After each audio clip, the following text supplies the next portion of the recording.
अगर ये 24 का चुनाव हुआ तो भारत देश की जनता के चिथड़े उड़ जाएंगे, चिथड़े।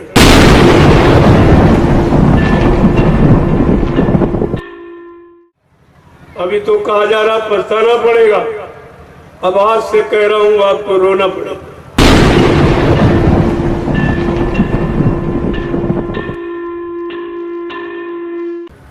परमात्मा ने तुमको भी बुद्धि दी, ये बुद्धि परीक्षण का यंत्र है।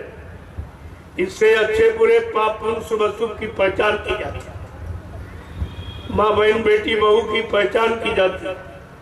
ये परीक्षण का यंत्र, और आपने बुद्धि का प्रयोग ही नहीं किया, बल्कि बुद्धि को आपने गिरवी रख दिया। किनके पास? नेताओं के पास। कितने दिन के लिए? 5 साल की। एक दिन बुद्धि का दान किया, 5 साल के लिए तुम्हारा बुद्धि दान गिरवी हो गया। अब 5 साल आप कुछ नहीं कर सकते, ना कुछ कह सकते हो, चाहे जितनी परेशानी हो, चाहे जितना दुख तकलीफ हो, चाहे जितने टैक्स बढ़ जाए, चाहे जितनी महंगाई बढ़ जाए, चाहे बच्चों को बेरोजगार कर दिया जाए, लेकिन 5 साल तुम जबान नहीं खोल सकते। ये बुद्धि गिरवी है, आज तक कोई नहीं समझ पाया। जो अपने आप को विद्वान कहते पढ़े लिखे, वो भी नहीं समझ पाए। जो कर्मचारी अधिकारी बन गए, वो भी नहीं समझ पाए। जो प्रधानमंत्री राष्ट्रपति बन गया, वो भी नहीं समझ पाया। ये मतदान बुद्धि का गिरवी रखना है, और वो भी एक दिन के लिए 5 साल।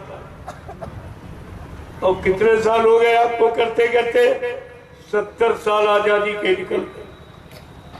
14 पंचवर्षीय योजनाएं आप बुद्धि को गिरवी रखते रहे नेताओं के हाथ, और तुम्हें कुछ नहीं मिला।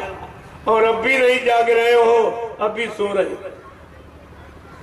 जगाने का काम केवल संत महात्मा करते, बाकी जगाने का कोई काम नहीं। और आज भी आपको जगाया जा रहा कि अब भी जाग जाओ, अभी वक्त है गुनाहों से तू तौबा कर ले, फिर न कहना कि हमने सुना था पैगाम नहीं। ये तो बात आपको रखनी ही पड़ेगी। कब तक आप मार खाओगे?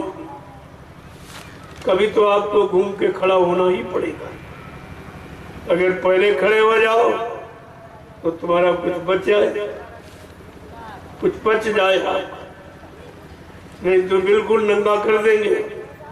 और तब तुम महात्माओं के पास आओगे तो महात्मा कहाँ से तुम्हारी मदद करे? कपड़े की व्यवस्था, रोटी की व्यवस्था, मकान की व्यवस्था, धंधे व्यापार की व्यवस्था, नौकरी चाकरी की व्यवस्था, खेती की व्यवस्था, कौन कौन सी व्यवस्था आपको है? इसलिए वो पहले से आपको जगा रहे हैं।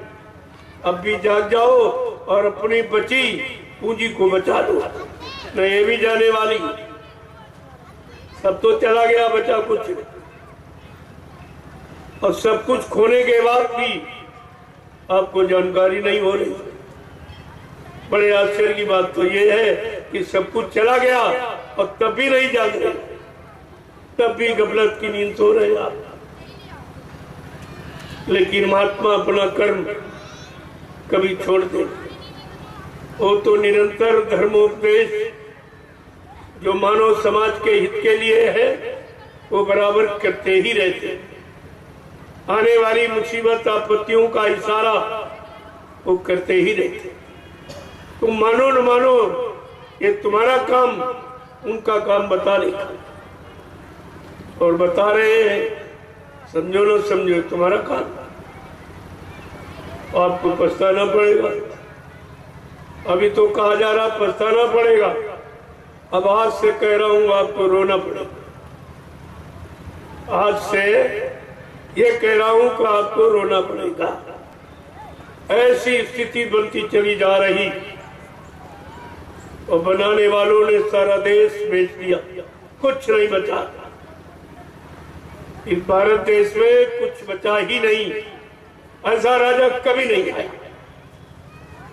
किसी युग का इतिहास उठा लीजिए आप, राजा ने जो भी निर्माण किया अपने राष्ट्रीय कोष से, जनता से कभी नहीं मांगा।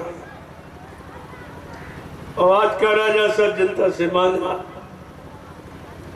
और घुमा फिरा के महंगाई के द्वारा, टैक्सों के द्वारा, जीएसटी के द्वारा तरह तरह की योजनाएं अपना कर तुम्हारे से निकाला जा रहा है और तुम्हारी समझ में अभी नहीं है।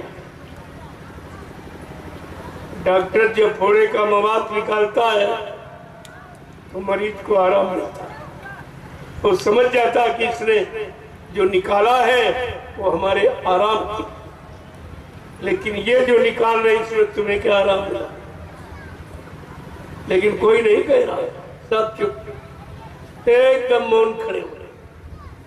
ऐसा डर गए कि हमारी कह दूंगा सत्य तो नौकरी चली जाएगी, सत्य कह दूंगा हमारा व्यापार खत्म हो जाएगा। अरे व्यापार खत्म हो जाएगा, नौकरी चली जाएगी, इसकी चिंता आपको है, लेकिन देश चला जाएगा इसकी चिंता नहीं आपको। तुम जिस देश के नागरिक हो उस देश के बारे में आपको कोई चिंता नहीं। तो ये तुम्हारा कैसा नागरिकपन है कि नागरिक होते हुए और नागरिक बेचारा कुछ कह ही नहीं पा रहा, कुछ जवान नहीं खोल पा रहा। कितना अन्याय हो जाए, कितना अत्याचार हो जाए, कितना मतलब यानी महंगाई और कितनी गरीबी आ जाए, लेकिन आप कुछ कह ही नहीं सकते। तो फिर तुम्हारा जीने का अधिकार क्या है? आखिरकार किस लिए आप जी रहे हो? जब अच्छी सच्ची बात कहने का अधिकार नहीं तो तुम्हारा जीने का अधिकार ही नहीं। जी रहे हो लेकिन मुर्दा बन के जिए, जिंदा बन के नहीं। जैसे मुर्दा नहीं कुछ कहता है ऐसे तुम नहीं कहते, तो तुम्हारा जिंदा बन का मुर्दे को। इसलिए अब भी जागो, चेतो, उसमें आ जाओ। आगे का समय बहुत खराब कि आपका जीना मुश्किल हो जाएगा। अगर ये 24 का चुनाव हुआ तो भारत देश की जनता के चिथड़े उड़ जाएंगे, चिथड़े। तुम्हारे पास तुम्हारा कुछ नहीं बचेगा, तुम्हारे लिए कुछ नहीं बचेगा, न शासन, न प्रशासन, न व्यवस्था, कुछ नहीं बचेगा। ये सब उसकी व्यवस्था बना दी और विपक्ष भी एकदम मौन बैठा, कुछ नहीं कर पा रहा। तो विपक्ष का मतलब क्या हुआ? विपक्ष इसीलिए रखा जाता है कि अगला कोई मनमानी न कर पाए, लेकिन विपक्ष चुप जाता। कारण क्या, इनको भी पहले मौका दिया गया, ये भी इन्होंने ये किया।